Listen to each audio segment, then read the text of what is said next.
Au cœur de la cité scientifique de Villeneuve-d'Ascq se trouve NetAsk, une entreprise fondée par un Lillois. Elle est numéro 1 en France en logiciel de protection réseau. Un quart des développeurs de l'entreprise sont issus des écoles de la région. C'est le cas d'Yvan qui travaille ici depuis 10 ans. Nous avons des partenariats en particulier avec l'Université Lille 1 et certains laboratoires de recherche. On recrute des bons stagiaires, on a des gens compétents qui restent et qui nous permettent, nous, après, d'avoir la pointe de la technologie dans nos produits. Le produit phare de l'entreprise, c'est ce boîtier, un antivirus hyper puissant, le résultat de 15 ans d'innovation. La deuxième innovation de NetAsk, ça a été de prévenir plutôt que de guérir. Donc d'analyser le comportement du trafic, les protocoles pour bloquer des attaques et des comportements suspects avant même que ces attaques soient connues. Fondé en 1998, NetAsk s'est vite associé à l'IRD, l'Institut régional de développement.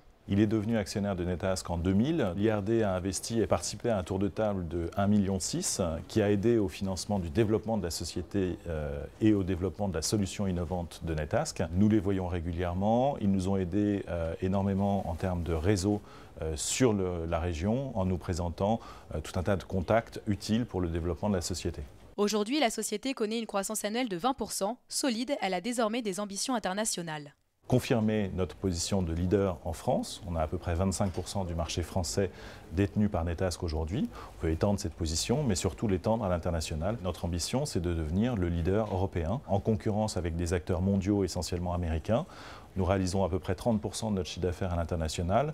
Notre ambition d'ici 2 ans, c'est de passer à 50%. Les équipes de NetAsk sont déjà présentes dans 12 pays en Europe et au Moyen-Orient et distribuent leurs pare-feux dans une quarantaine de pays.